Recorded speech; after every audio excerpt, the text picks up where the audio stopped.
Okay, this is a walk around video for a 1957 Speedster replica built by Vintage Speedsters. It has a 2.3 liter motor in it, so 2,332 cc's.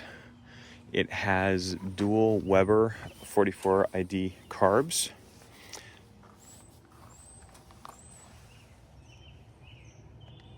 It has a new alternator and a new fan, a new backing plate for the alternator.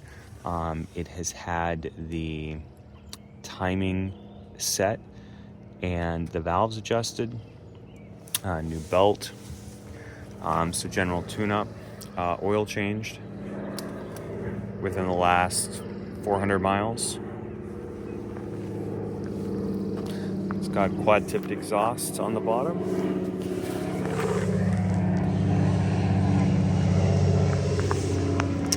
The tires are new Firestone weather grips,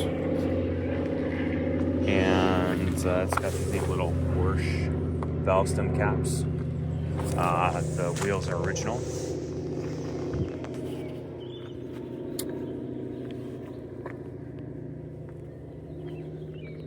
Coming around to the front, it's got dual mirrors, obviously. Coming around to the front, the windows, side windows, which will be in the photos, are in the case. It comes with an owner's manual. It comes with a stereo Alpine amplifier and CD player. I think it's Bluetooth also. Got your battery under here.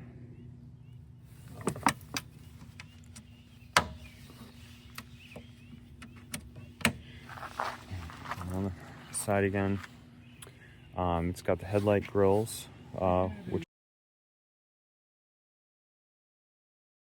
I still think of it as the only real car that I've ever had. And, yeah.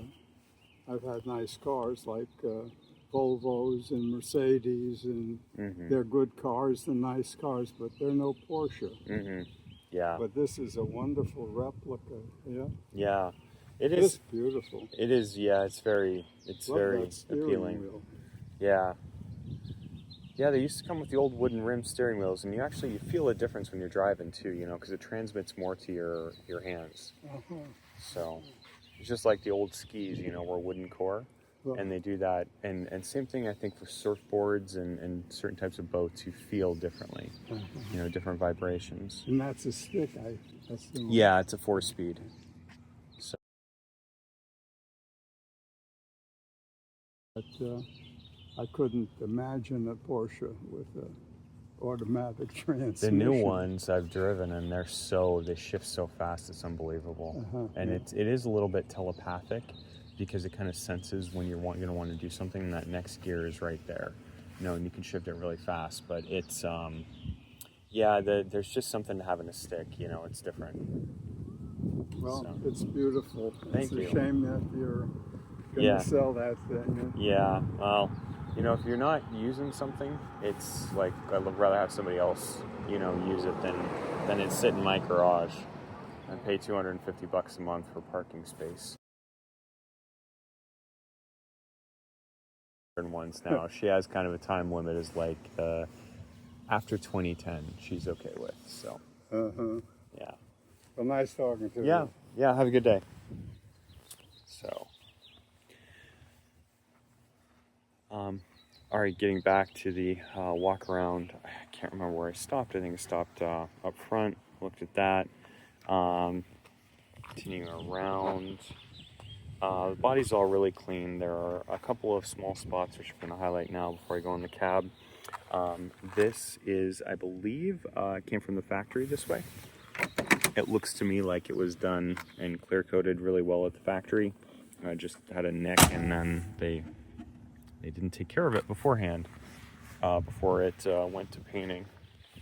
So, looks like it might be raining, or starting to rain. Hopefully we'll get this done beforehand. So just back to the motor. Here's a better look at the carbs. These are new, and these were siliconed in at the bottom. And continuing around, so there's two flaws on this side. The first one's going to be, see if you can pick it up. So the first flaw is going to be right here. It looks to me, and you can see how much of a mirror finish this car is, so it's really hard to pick stuff off. But there's a scratch here. You can get your fingernail in it just a little bit. I mean, it makes noise. It looks to me like somebody's pulling in next to some bushes and just got a little too close. The bumper may or may not be. I don't know if this came like this from the factory or not, but there's a little, you know, just a touch of marking here. I would expect that this scratch, I've got photos of it too, could come out with a detail. I haven't had it detailed. There's a couple of odd paint chips on the front. I don't know if you can pick that out, just from a car that's been driven, you know, pretty typical. Headlights are in good shape. So the next thing I want to show you is right here. There's looks like the paint was scratched off. It looks to me like something was in the door and then somebody tried to close it, and it kind of got that side and this side of the door itself.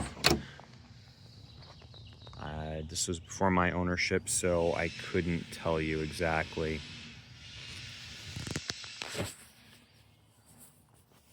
I haven't done anything with it. Oops. It's one of those areas, there's a lot of meeting points right here. So there's a lot going on. You know, if you had something like this out here, you would notice it. Right here, I didn't notice it. Asked my wife about it. Even after she's ridden in the car a couple of times, she never picked it up, but you know, that's not saying a whole lot. So going around, we got the dual mirrors, passenger and driver.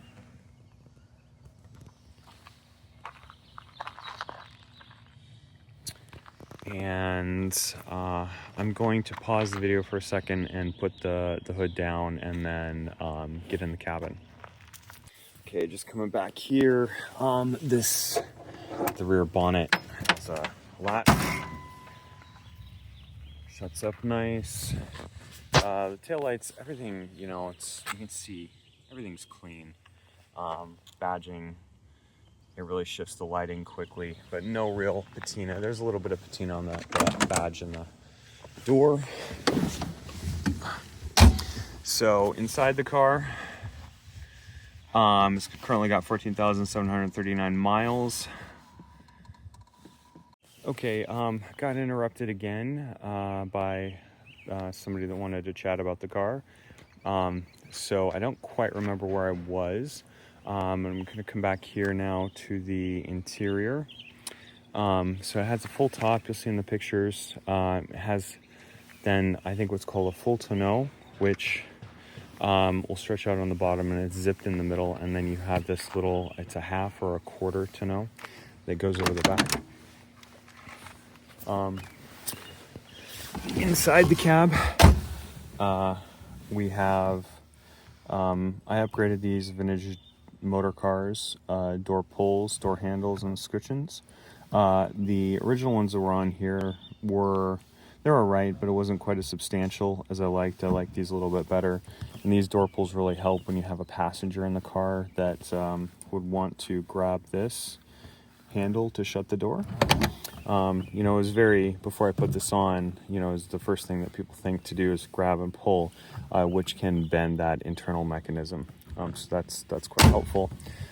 So we're sitting here in the car. There are 14,739 miles on it currently. You have your speedometer, tachometer. This doesn't work. I believe the reason for that is I pressed it while it was moving. As I've read later, it's just got a little something with plastic teeth. They're really easy to change out. But I pressed it while it's moving and stripped the plastic teeth off, so that just needs to be replaced. There is a lot of cotton flowing around. I can't remember if I talked about that before. I've got this all over right now, so I'll do my best to keep that clean or get it cleaned after I come back. Porsche keychain. There's a little bit of patina here, just on the Porsche badging. Not a whole lot, but have a close look.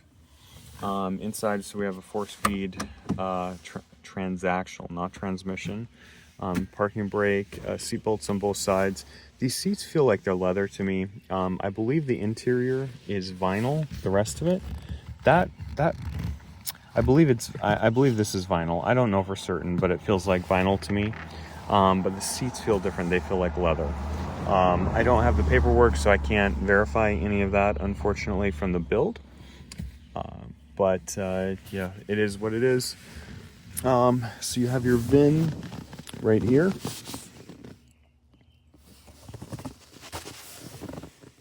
And I'm trying to think what else. Oh, the CD player. I've never turned it on. I think it might have been on when I first got the car. So let's experiment a little bit. Well, we got static. The radio works. I'm feeling vibrations in my feet already, and this is only at 17, 18. I don't know what it goes up to. So I'm gonna kill that. I'm not quite sure how we turn that off again. Let's try that. So in a car like this, I don't listen to the radio, so I can't tell you much about that other than it works. The brakes are good. I think they're about 80%. I asked a mechanic when I had it tuned up, and he said they're in really good shape. So that's what I'm guessing. I don't know if they're more than that, less than that. He didn't measure. Got front discs, rear drums. Already mentioned the motor.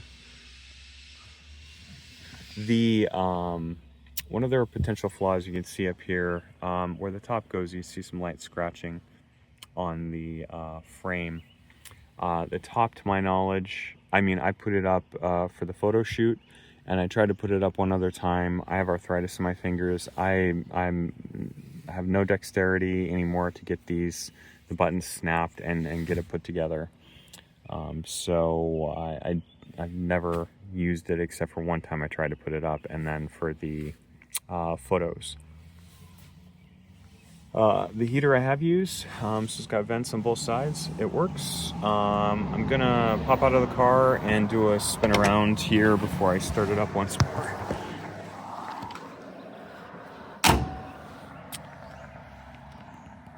So now that I've got the bonnets closed, so you can have a clean look around. The tires, I don't know if I mentioned, they are Firestone weather grips. So they're American made, not Chinese. It's one thing when I went to buy them, you know, you've got a lot of different options. You've got the Redsteins, and you've got other, you know, quite a few other options, and some really, I would say, unreasonably cheap Chinese tires. The rep I spoke to said these Firestones are, you know, if you're doing anything, that they're a great tires. So I picked them up, and I haven't complained. I have no complaints about them. The car only gets driven in, you know, fair weather, or has been driven in the fair weather. And yeah, just to show the body lines, everything, doors, everything's very clean.